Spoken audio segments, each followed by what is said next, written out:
Mr. Speaker, our government intervention in the economy, the private affairs of citizens, and the internal affairs of foreign countries leads to uncertainty and many unintended consequences.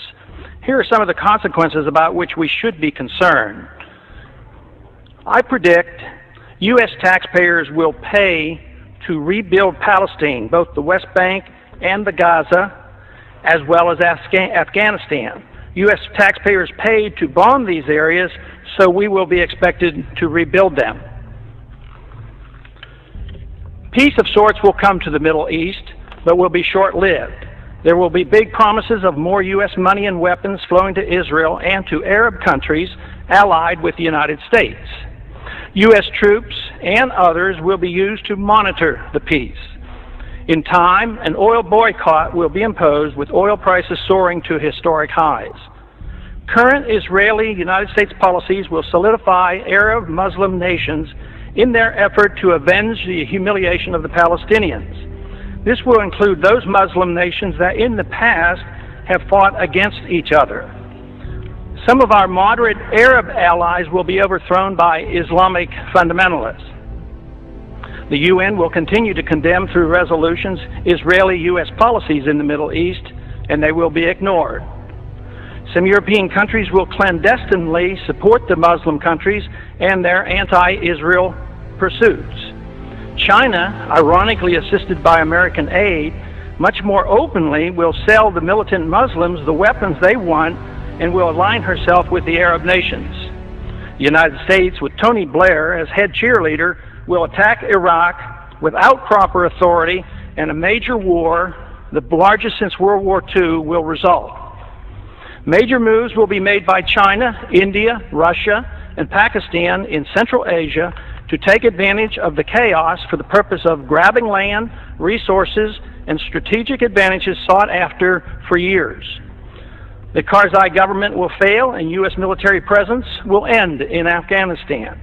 An international dollar crisis will dramatically boost interest rates in the United States. Price inflation with a major economic downturn will decimate U.S. federal government finances and exploding deficits and uncontrolled spending. Federal Reserve policy will continue at an expanding rate with massive credit expansion, which will make the dollar crisis worse.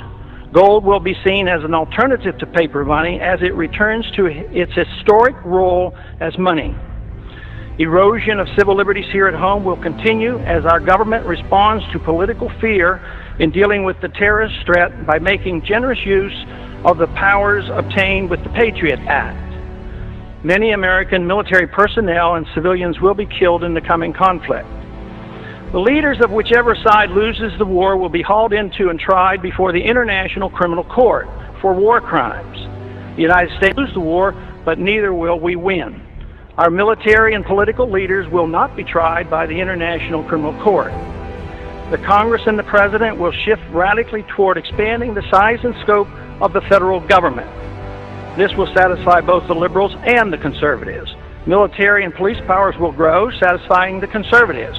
The welfare state, both domestic and international, will expand, satisfying the liberals.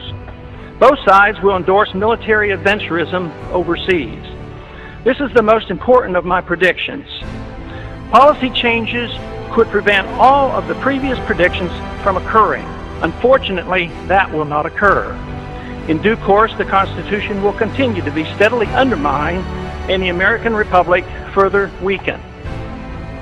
During the next decade, the American people will become poorer and less free, while they become more dependent on the government for economic security. The war will prove to be divisive, with emotions and hatred growing between the various factions and special interests that drive our policies in the Middle East. Agitation from more class warfare will succeed in dividing us domestically. And believe it or not, I expect lobbyists will thrive more than ever during the dangerous period of chaos. I have no timetable for these predictions, but just in case, keep them around and look at them in 5 to 10 years. Let's hope and pray that I'm wrong on all accounts. If so, I will be very pleased. The gentleman has expired.